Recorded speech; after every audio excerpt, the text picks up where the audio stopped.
এটা না দেখলে আমি বিশ্বাস করতাম না। আমি ভাবতাম আমার জোজোই বোধহয় বলটা ছেড়ে ছেড়ে কুটি কুটি করে। দেখো অবস্থা, ঝিমলি কী করছে। ওর বলটা খেলার জন্য এনে দিয়েছি, তো সেই বলটা দেখো কামড়ায় কামড়ায় কুটি কুটি করছে। দেখো অবস্থা। আমি ভেবেছিলাম যে আমার জোজো বোধহয় দুষ্টুমিটা করে, এখন দেখি যে না, এই বদমাইশি। দেখো দেখো বলটা কীভাবে কামড়ায় কামড়ায় ছিঁড়ছে।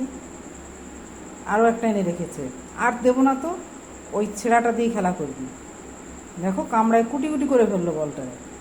এমন বাজে ছেলে আছে। হ্যাঁ, এই বলটা ছিঁড়ছিস কেন তুই? দেখো দেখো দেখো কি সুন্দর। এই দেখো দেখো, এর কোনো মানে হয়? দেখো, ওটা কি খাবার, খাওয়ার জিনিস? হ্যাঁ, ওটা খাওয়ার জিনিস? আবার তো একটা নতুন বল এনে দিয়েছে বাবা। হ্যাঁ, মার খাবি? খাবি মার? অসভ্য।